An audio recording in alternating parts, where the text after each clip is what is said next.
Genesis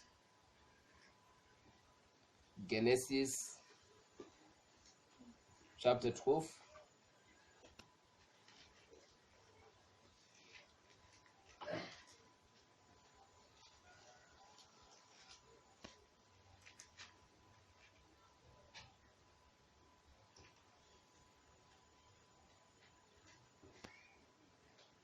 Verse 6. And Abraham passed through the land unto the place of Shechem, unto the plain of Moreh. And the Canaanite was then in the land. And the Lord appeared unto Abraham and said, Unto your seed will I give this land. And there ye builded ye an altar unto the Lord, who appeared unto him. And ye removed from there unto the mountain unto the east of Bethel, and pitched his tent, and having Bethel on the west, and Hai on the east. And there ye builded an altar unto the Lord, and called upon the name of the Lord. Hallelujah. Amen. Genesis chapter 28.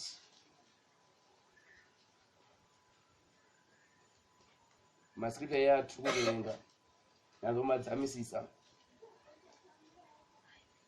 umboona kuti tiri kuenda kupi nenyaya muparidzi asati atanga kuparidza.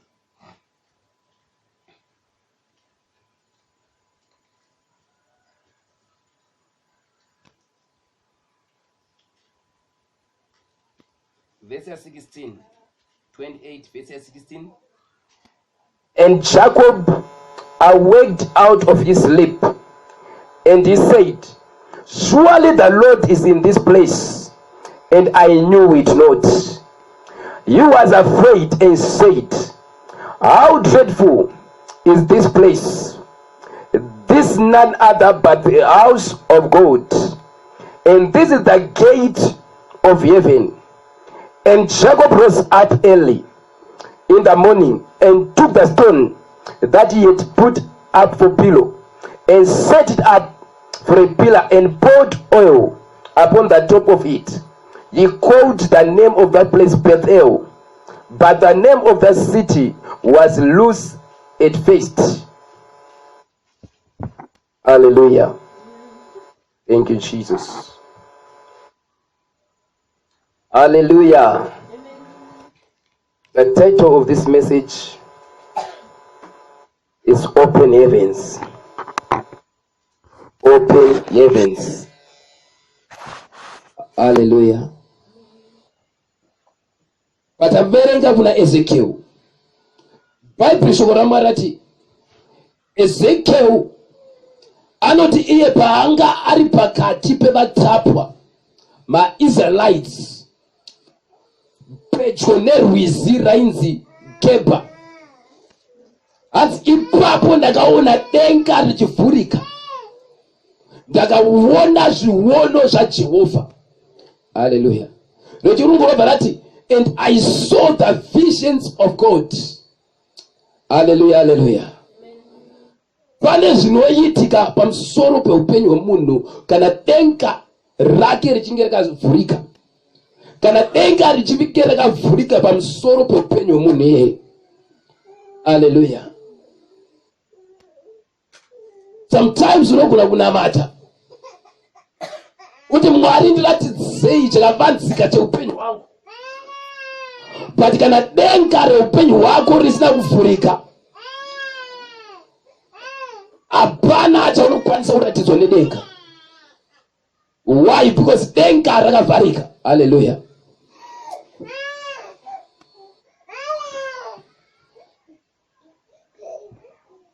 Hallelujah. Pane zvinotanga kuonekwa nemunhu kana denga rake richinge rakavhurika. Hallelujah. The mystery of open heavens. Hallelujah, hallelujah. Murufara iri kuva pano. Hallelujah. Neighbor yako naza unomboikwazisa, ndosaka makaita serious kudai so. Mukwazisa neighbor yako mumbosekerera.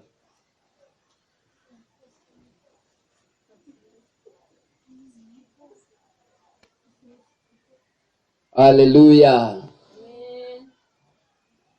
Pane zvinotanga kunzwa munhu kana denga riri pamusoro pake richinge rakavhurika. Haleluya.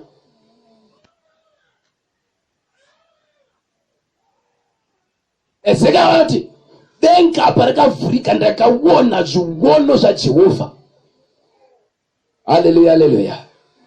Zvireva kuti panzvimbo yanga apinda, panzvimbo paangari pakapane denga rakavhurika, asi iye waisazviziva. But ukazoziva kuti denga repano rakavhurika nekuda kwezvinhu zvakatanga kuona. Haleluya, haleluya. Pataverenga kuna Genesis pachapter 12 zvinonzi Abrahamu wakavaka altar panzvimbo yainzi Bethel. Nerimwe remazuva kuna Genesis chapter 28 kukaita muzukuru wake Abrahamu wainzi Jacob. Jacob unonzi paaitiza mukoma wake Esau, ukasvika pakati perimwe sango. Ari pakati perimwe sango ipapo zvinonzi akatora dombo akaritsamira akaita pilo akarara. But mushure mekunge arara zvinonzi Jacob wakaona chiono. Hanzi wakaona ngirozi dzekudenga dzichidzika dzichikwidza paladha. Kumusoro kweladha kwaiva kuna Jehovha. Haleluya. Jehovha vakataura mashoko eropafadzo pamusoro peupenyu hwaJakobo. Haleluya. Ipapo voti ko Jehovha vanga kutaura ropafadzo pamusoro paJakobo sei? Hazi Jakobo here wanga watiza nemaropafadzo emukoma wake. Haleluya. Yes, vanhu vanokwanisa kukuropafadza, but to make it in life pane imwe ropafadzo yaunofanira kuve unayo. Haleluya. Ropafadzo yaJehovha. Haleluya, haleluya, haleluya. Ndipo Jakobo paanomuka ovati Mwari vari panzvimbo ino, ini handina kuzviziva. Zvinonzi anotora dombo ranga rakaita piro orizodza nemafuta oti nzvimbo inoyi ndinoitumidza zita rekuti Bethel. Haleluya. But akazike kutanga kunzwa izwi rekuti Bethel. Bethel zvichireva kuti imba yaJehovha. Haleluya. Zita rekuti Bethel rakatanga kudomwa panguva yaAbhurahamu paakavakira altar. Bhaibheri kuna Genesis chapter 12 kuti paive panzi paBethel, yaive nzvimbo yeBethel. Haleluya. PaJakobo anochibata chipamweya obati panapa imba yaJehovha, otumidza zita rimwe chete raive rakatumidzwa nasekuru vake Abraham, otumidza zita rero nzvimbo kuti Bethel, zvireva kuti imba yaJehovha. Haleluya. Usafunga kuti ipapo Jakobo waenda panzvimbo inyowa, no.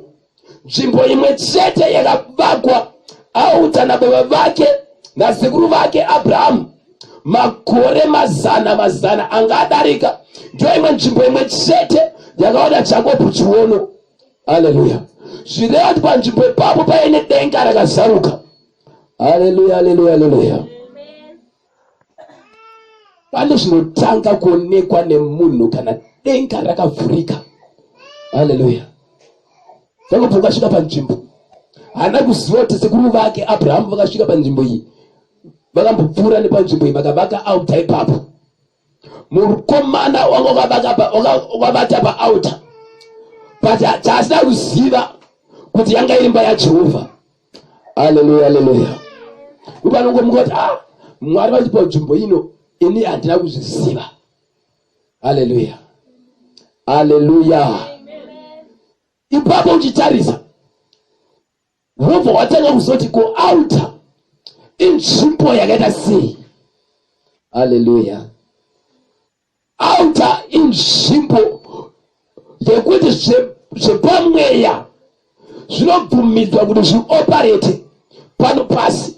Haleluya. Pamutemo wepamweya zvinhu zvese zvepamweya, zvinhu zvese zvidenga zvinobvumidzwa kuti zvimanifeste panzvimbo inonzi altar. Haleluya. Zvepamweya hazvibvumidzwe kungoti zvinomanifesta panzvimbo dzese dzese. Zvakatanga kumanifesta panzvimbo dzese dzese panoita inonzi chaos. Haleluya. Munyika munoita inonzi chaos.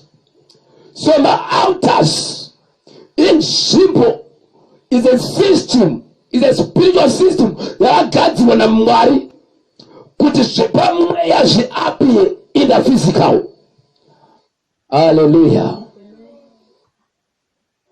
Anzi naJakobho, Mwari vari panzvimbo ino ine handina kuzviziva. Chakaita kuti azive kuti Mwari vari panzvimbo, zvinhu zvaiye aona usiku hwapfuura. Hallelujah. Sekuratidzwa kwakaita Ezekiel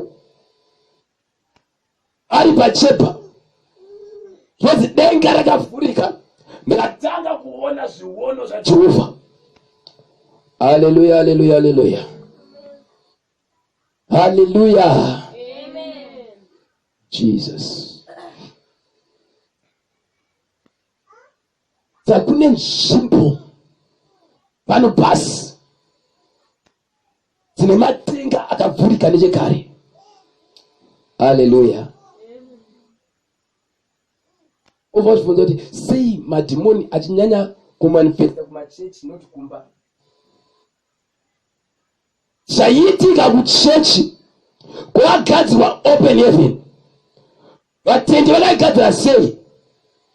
Paya panhu pavanopa ma-offerings avo nematithes avo.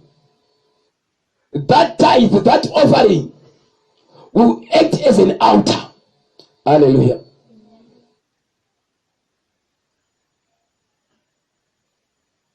Hallelujah.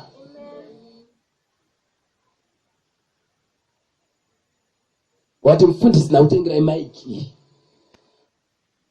Paunopinda muchechi turumbidza Mwari. This microphone will act as your altar on your behalf. So konzera kuti panzvimbo pave nedenga rakavhurika. Because denga rinovhurikira pama-altars. Harivhurikire panzvimbo dzese dzese. Hallelujah.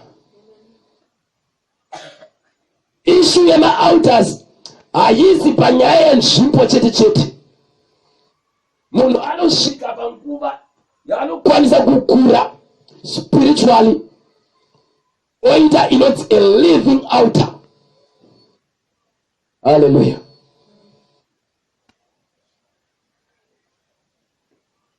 Hallelujah. Jesu vachiudza Nathaniel. Vanoti naNathaniel, Philipi asada kudaiza Nathaniel ndakuona. Hallelujah. Ndakuona uri pasi pemufig tree. Nathaniel achinzwa mashoko akadaro, anobva ati kuna Jesu, shuwa muri Ishe mambo waIsraeri. Zvoranzi nacho Jesu, Nathaniel unotenda nekuda kwekuti ndakuona uri pasi pefig tree. But from today onwards, uchaona denga richivhurika. Uchaona ngirozi dzekudenga dzichikwidza nekudzika pamusoro pemwanakomana wemunhu. Hallelujah. Jesu tavaitaurira Nathaniel yanga iri nyaya yema-open heavens. Kuti pandiri Nathaniel ukanditarisa, nditori a living altar pachezvayo. Pandiri ngirozi dzinodzika nekukwidza. Hallelujah.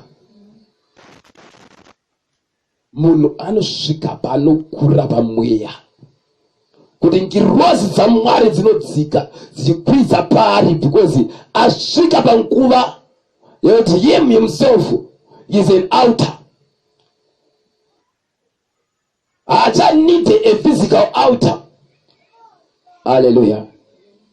Vamwe vanombodzidzisa kana ndakambodzidza kumashure kuti wana nzvimbo yaunonamatira mumba, kuti offering yako uya yaunopa uchecheya panzvimbo paunonamatira mumba ipapo pangai pakuona pekugadzira kana kata tepu woisa bhaibheri rako maofarings ako chikota uchise ipapo chinenge chatinge chitraya kudzidzisa issue yemaopen heavens kuti pamako muve neopen heaven muve nedenga rakazaruka.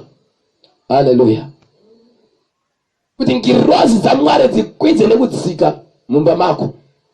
Hallelujah. That's why we encourage for you to build a place of worship in your house. But munhu anosvika paanokura kudarika that physical altar. Anosvika paanokura kuti that person, he doesn't need a physical altar. Hallelujah. Anokura say through prayer, through giving. Hallelujah, hallelujah, hallelujah.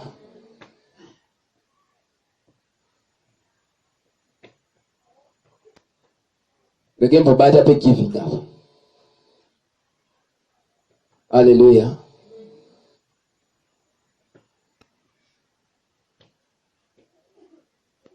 Tinogona kupedza kurese tichinamata kuti mweya wenhamo siya upenyu hwangu. Uzoona kuti after 3 years ndanamata but nhamo haisi kundisiya. Kune ma spiritual laws munzvimbo dzemweya kuti wakasaita ichi haungawane ichi,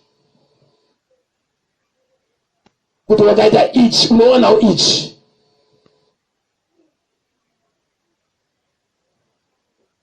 Mweya wenhamo kuti uukurire is giving. Hallelujah. Sample forget samwe hako ukaona pa church pachaone zvegiving. Atokotira ngotofunga kuti mvangeri uda mari dzedu. No.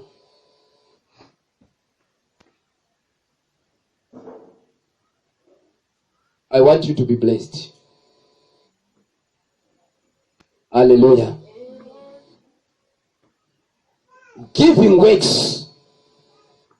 Let me explain. Munhu akazonzi munhu uyu ane chituko chiri paari. Chaitika vanhu pavanoisa chituko pavanhu vanoziva chituko ichocho pama-altars, vanozviitira izvo pama-altars ekwavo abudirire pakwake asombogara zvakanaka. Mweya weurombe ngaumutevere, nhamo ngaisasiya imba yake. Zviri kuitwa paaltar mushure mekunge vaisa chituko vanoita a sacrifice.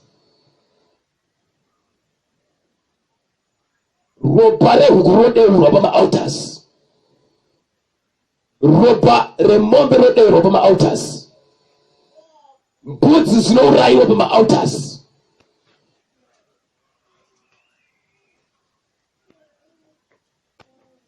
Pavari kuita chituko pamusoro peupenyu hwavo, vanoti zvese zvakafanira kuitika zvakanaka paari ngazviuye kwatiri.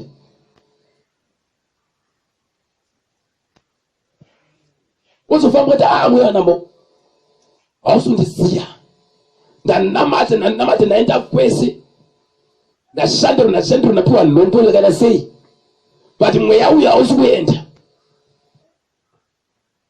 Pane zvakaitwa zviri kuitwa pama-altars zvotoda kuti mutendi asimbe. Hallelujah.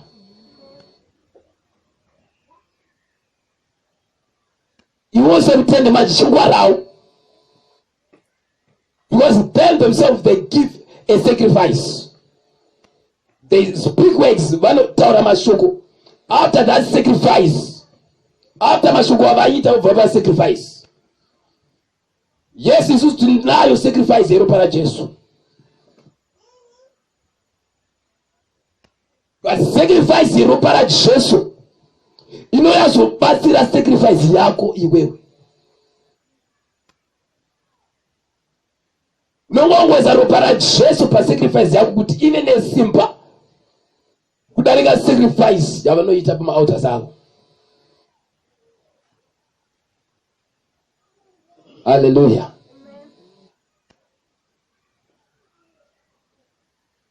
Vanambodzisani issue yemaaltars.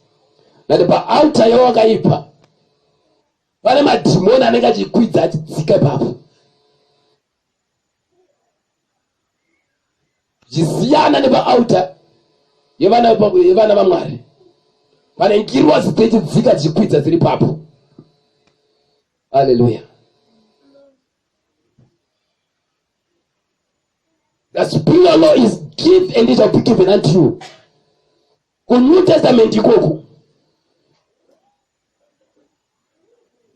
Which means if you don't give ukuzvitira utsinye kuti vanhu vasape kwauri iwewe. Hallelujah. Practice giving. Hallelujah. Kana kuda pamweya wenhamo, practice giving. Not kuimba yaJehovha chete. Paunoona pane need, give. Uchiita izvozvo uri kugadzira atmosphere yemaropafadzo kuti itevere upenyu hwako. Hallelujah.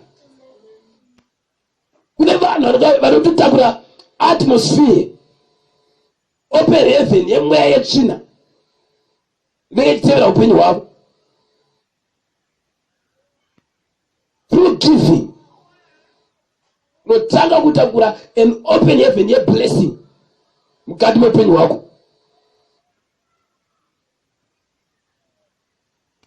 Munhu anosvika pano zodzewa naMwari. Munhu anosvika paanofamba denga rake rakavhurika and that person become a blessing. Kupinda mumba mevanhu usina munamato wawaita, mabreakthroughs ototanga kuitika mumba imomo. Why? Because pauri wagadzira an atmosphere, an open heaven yeblessing. Hallelujah. Bible shoko raMwari rotara iro rikati Potifa wakaropafadzwa nekuda kwaJosefa waigara mumba make. Hallelujah. Jacob paanobva paauta yemaBethel anoenda kunopinda mumba maLabhani. Zvinonzi Labhani wakatanga kuropafadzwa. Why? Because of Jacob. Zvipfuyo zvake zvikatanga kuwedzera. Hallelujah. Chaitika mumba maLabhani mapinda murume ane atmosphere yeropafadzwa. Zvotanga kuitika pasina munamato waitona Jacob. Labhani otanga kuropafadzwa. Nosvika paunokura so mukupa kuti vanhu they just want to be closer to you because they know if they are closer to you zvinhu zvakanaka zvotanga kuitika pavari. Hallelujah, hallelujah, hallelujah. Open heavens.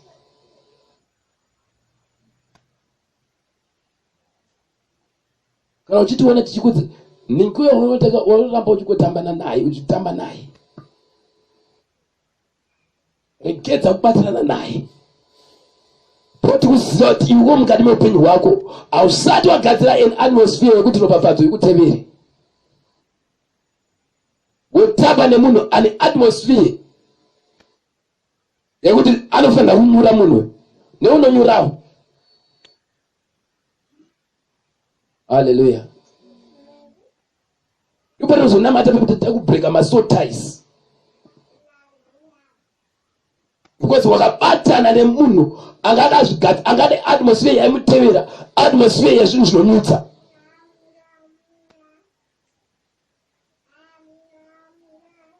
Hallelujah.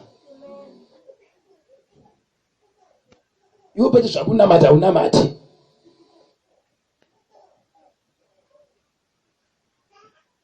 Unamata unotonamata Sunday mvangeri ati ita in the name of Jesus. You spirit of Jagati, come out. You born on a material.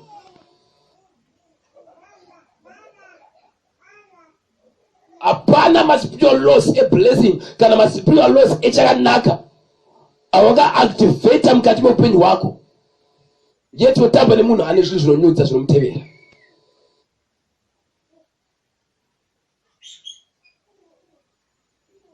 Unotonyorawo chete. Hallelujah.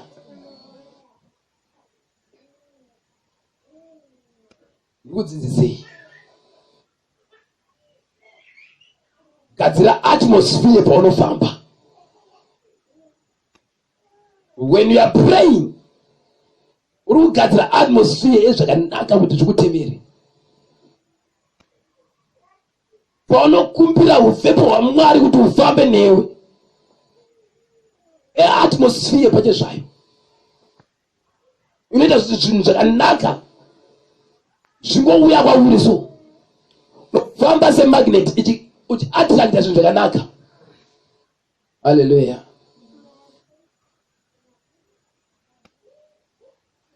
Mweya wenhamo zvaunoita kana ukagara munhu basa rao ndirokudzinga zvinhu zvakanaka. Asi ukafamba uri muvhepo waMwari, ndinonzi mweya weblessing chacho pauri zvoita ngati pane magnet yongoattracta zvinhu zvakanaka. Hallelujah, hallelujah, hallelujah.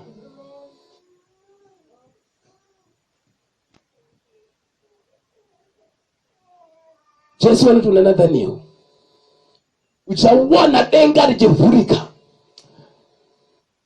ngirozi zichikwidza nekudzika pamwanakomana womunhu.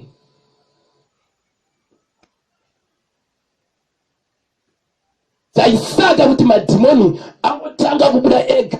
Sezi panopinda panzvimbo kuti otanga kumanifesta. Pavari pane atmosphere vanga vatori outer pacho zvayo yaifamba muvhepo waMwari. Yaisaka kuti mweya itsvina zvakashata zvese zvimotanga kutiza kana vasvika.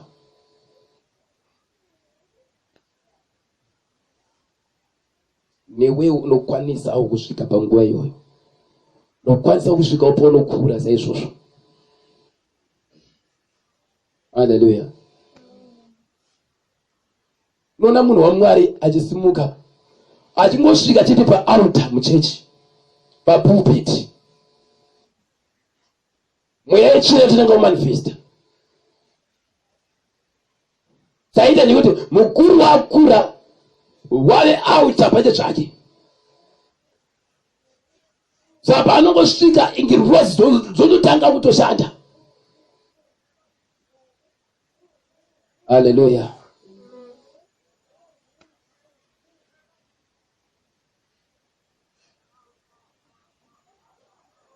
Zvigadzirire altar inoattracta blessing kari muupenyu hwako.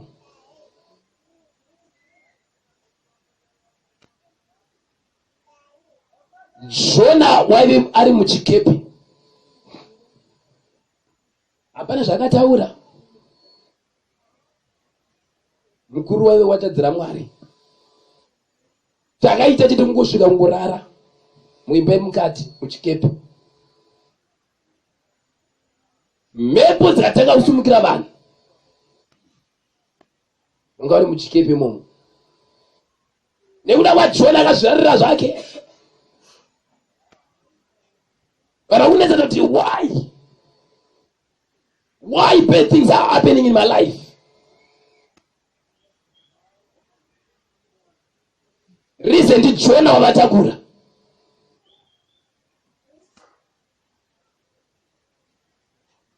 Variko vanhu vokuti vakashamwaridzana navo mhepo dzinokusumukira. Why? Because pauri hapana a law inokwanisa kuita counter attack zviri kutevera shamwari yako iyoyo.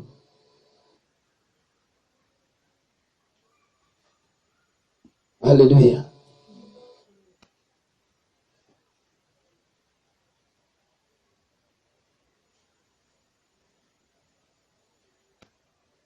Jesus.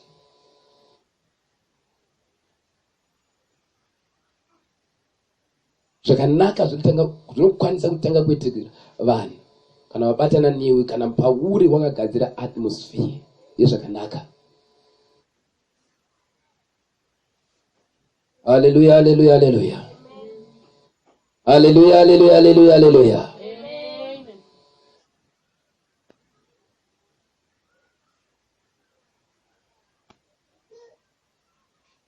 Waverenga kuna Chronicles. Bible chikora maruto nezvemurume wainzi Obed Edom. To be First Chronicles chapter 13. Zvinonzi mushure mekunge areka yeubvepo hwaMwari yapinzwa mumba maObed Edom. After 3 months, vanhu vanga kutoona ropafadzo pamusoro paObed Edom.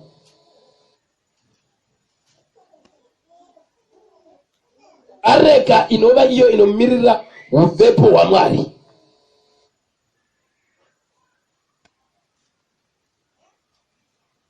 Hallelujah.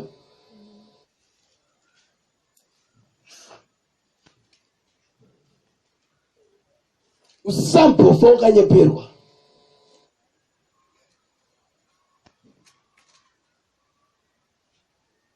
Kuti nguva yaunospenda in the house of God, you are spending that time for nothing.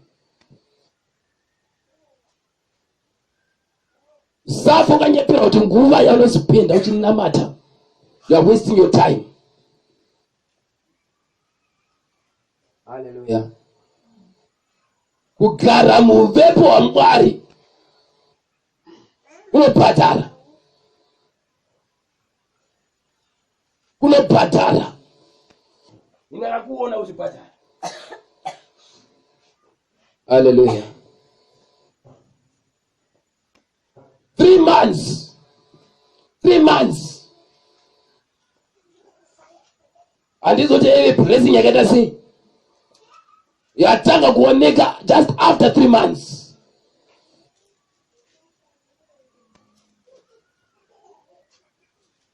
Munoziva panguva iyoyi kuti munhu anzi akaropafadzwa, vanhu vaiona kuwanda kwezvipfuwo zvake. Mombe dzakawanda, makwai akawanda, mbudzi dzakawanda. Wabva wati munhu akaropafadzwa. Saka ndiziva kuti pa 3 months mombe dzabereka zvakaita sei. 3 months.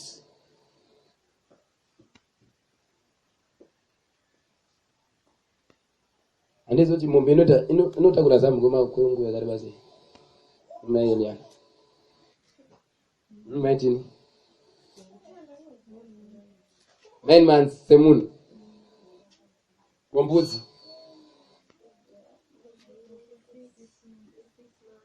Mzini makwai.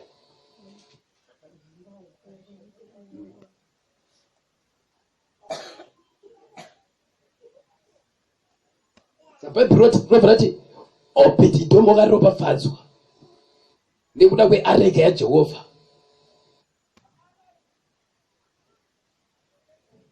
So it pays to stay in the presence of the Lord. Hallelujah.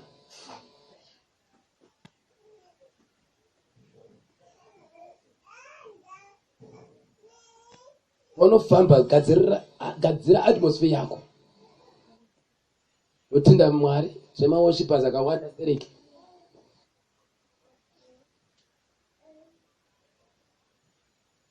Tufana kuenjoya presence ya Mwari. Kudarika mu makereke because worshipers are plenty here. Mwari vanogara murumbidzo dzevana vavo. Vanhu ngavazive kuti vakaenda pakachechi ako tinodhilivhwa chete. Why? Because of worship. Because you get presence ya Mwari. Hallelujah. Hallelujah. Amen. Na uchidzidza chingwesa ruoko rwako mudenga ungu ndikuone.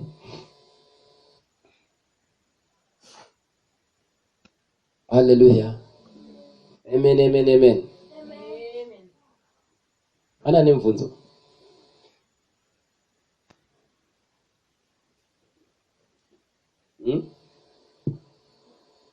Ari kuti chibrita mene? Nzako brita tenzo.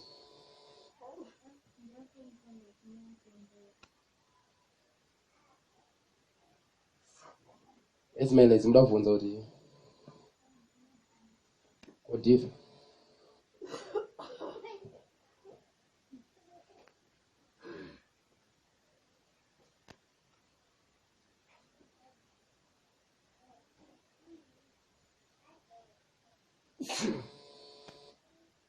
Nemjena.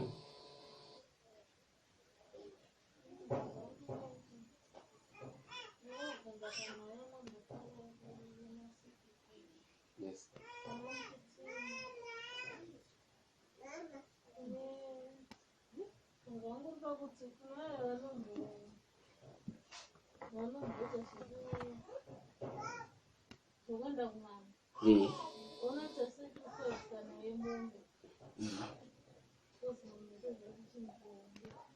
Saka kana azouya kuna Mwari offering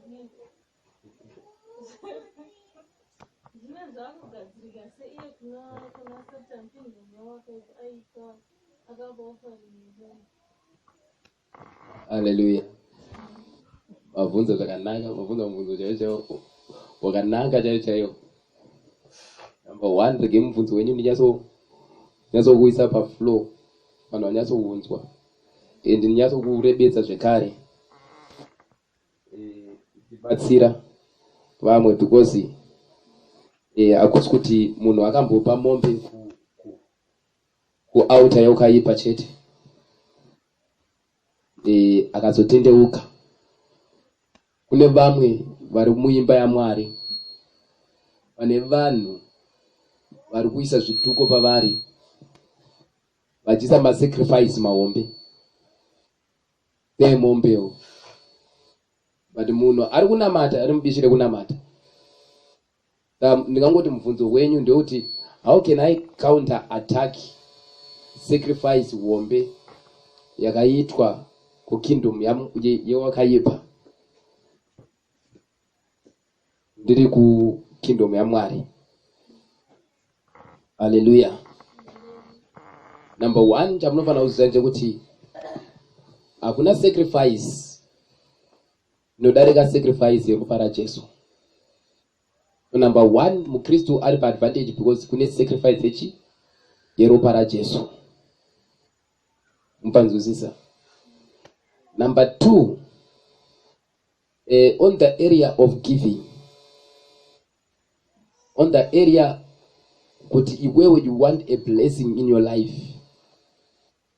Again ndikuudzei kuti sacrifice yeropa raJesu inongoya chikubatsira chete giving yako. Inongoya chete chingobatsira giving yako. It's like paunopa sacrifice ropa raJesu rungoenda zichidhindo pamusoro sacrifice yako kuimba yaMwari. Kozoya chimwe sacrifice hombe inodarika sacrifice yemombe. Yoti kana uchiziva waimbo worshipa wakaipa uchipa masacrifice akakura seemombe. Now sacrifice ihombe inodarika yemombe isacrifice yemunhu. Iwewe pacho zvako wakuzvipa as a sacrifice kuna Mwari. Zvinotaurwa kuna vaRoma chapter 12. And offer your body as a what? As a living sacrifice, holy and acceptable unto the Lord. Now kana wazvipa iwewe kune chimwe chichapfuura iwewe. Pane chimwe chichadarika upenyu hwako here chaungape kuna Jehovha kana wapa iwewe upenyu hwako kuna Jehovha. Pane sacrifice yekuzvipira iwewe with all your heart unto the Lord. wakupa muviri wako, wakupa zvese zvako kuna Jehovha. There's another way out. Then yakazoitwa back up neropa raJesu, you conquer. And chamunoziva kuti kana munhu azvipira nemwoyo wake wese, upenyu hwake hwese kuna Jesu, munhu iyeye kana azvipira nemwoyo wake wese, hapana chaanganzi naMwari ndipe akati Mwari handingakupei ichi kana akazvipira nemwoyo wake wese. Hallelujah. Hallelujah. Yesu anotaura ivo vakati, and I have never seen great love as this, that a man can lay down his life for his friends. Hallelujah. So if you love, if you want to counter my sacrifice, it's just to surrender all unto God, to give your life unto God, to lay it down for the kingdom of God. Hallelujah. People know zonoti. Wamono kuzoti kupata yocha mota is nothing. Atichavarwadzi, because them themselves, their whole lives, they belong unto the Lord. Hallelujah. So love is seen in giving. And for God so loved the world that he gave his only begotten son. So that he gave his only begotten son. Mwari wakada nyika wakapa mwanakomana wao. Yo woda Mwari wapa chimu na Mwari. You give yourself. With all your heart, you surrender all unto the Lord. Hallelujah. Ndezi pane mumvunzo kana mapindurika taure neni. Mapindurika.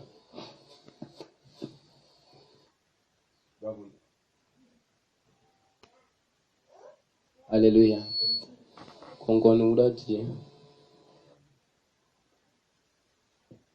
Hallelujah. Let us rise up for prayer. La pasana ni mfunzo. Atumile mfunzo maisi.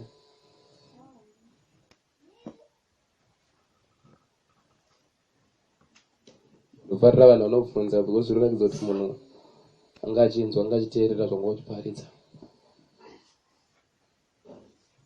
Hallelujah. Ngavona kuti wabva mukuparidza maridzo yakadai so, unozoziva kuti pane vanhu 2-3 vabatsirika in that message. Vamwe vese nazozoti maybe rimwe gore ave serious, maybe vachazobatsirika vachaida message yakadaro. Hallelujah. Hallelujah. Saka munhu kana achifamba anokwanisa kutakura atmosphere.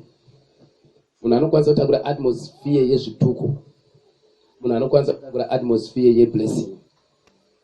Hallelujah. Auti unamate uti let there be light in my atmosphere.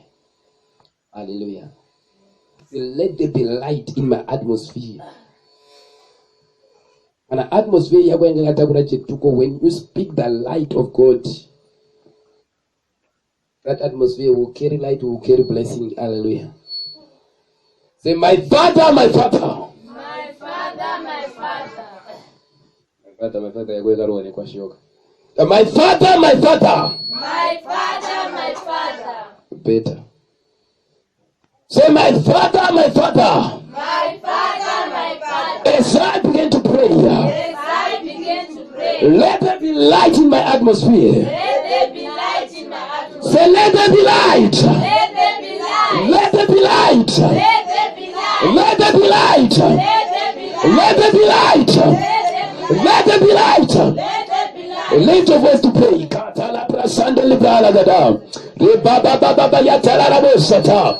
Re baba yata. Revanta katala pratia alavanta.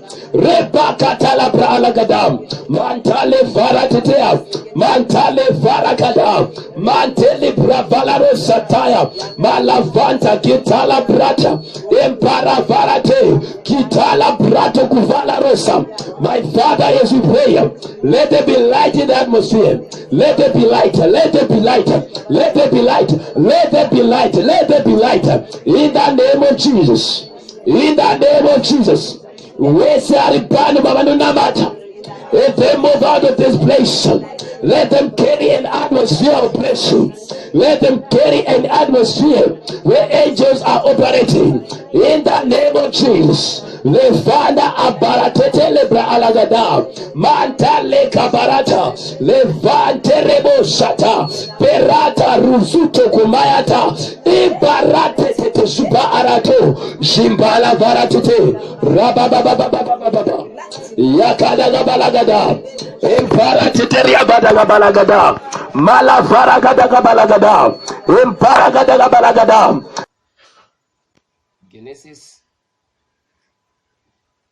Genesis chapter 12